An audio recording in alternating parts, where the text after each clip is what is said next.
뇌의 신비를 다루는 다큐멘터리를 보았습니다.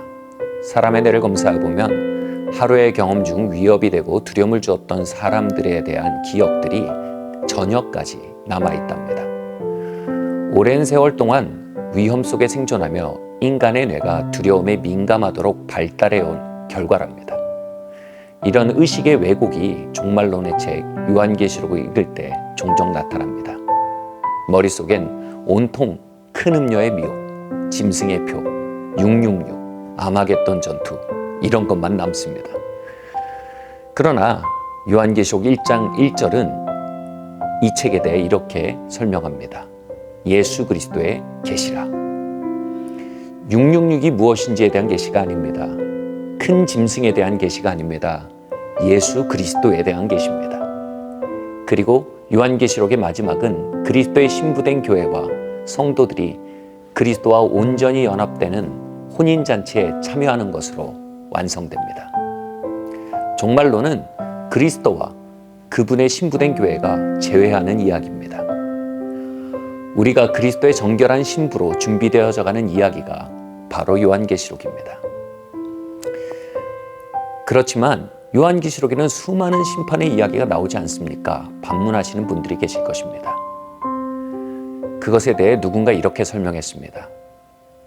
그 말세의 심판들은 그분과 우리의 사랑을 회방하는 모든 장애물들에 대한 심판이라는 것입니다. 요한계시록의 큰 음녀는 주님의 사랑을 발견하는 것을 막는 존재입니다. 그래서 그는 심판받습니다. 큰 짐승은 주님을 따라 나서는 것에 대해 위협하는 존재입니다. 그래서 그는 심판받습니다. 그 심판들은 철저히 우리를 향한 주님의 사랑의 현현인 것입니다. 신학교 시절 집중기도를 하며 뜨거워졌던 기간이 있었습니다. 그때 이렇게 기도했습니다. 주님, 우리의 우상들을 허물어 주십시오. 주님과 나 사이를 막는 장애물들을 무너뜨려 주십시오. 그리고 온전히 나를 소유하여 주십시오. 그렇게 뜨겁게 기도하고 집에 돌아왔습니다. 당시 저의 형제들은 컴퓨터 게임에 빠져 있었습니다. 그런데 집에 와서 보니 컴퓨터가 영문도 모른 채 고장이 나 있었습니다. 그것을 고치려 시도하던 우리 형제들은 문득 그런 생각을 가지게 되었습니다. 야, 이거 컴퓨터가 심판받은 거 아니야? 예, 압니다. 약간은 유치하고 과격한 해석일 수 있습니다. 그런데 그때 우리 형제들은 묘한 경외감과 동시에 그분의 사랑이 느껴졌습니다. 그분은 우리를 온전히 소유하기 원하시는 그 뜨거운 사랑으로 우리를 만나고 계셨습니다. 그분은 우리의 중심을 다른 것과 나누기를 원치 않고 계셨습니다.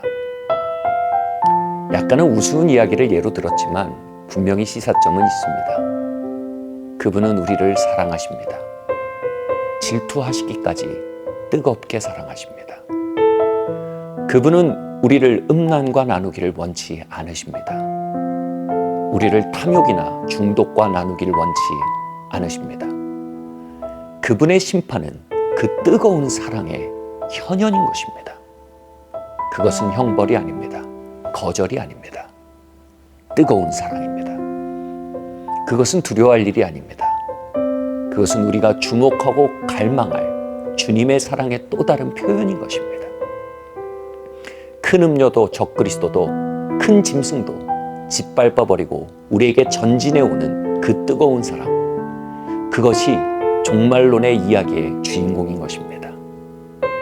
그 사랑이 더 많은 이들을 세상의 영에서 풀어내고 소유하게 되기를 바랍니다.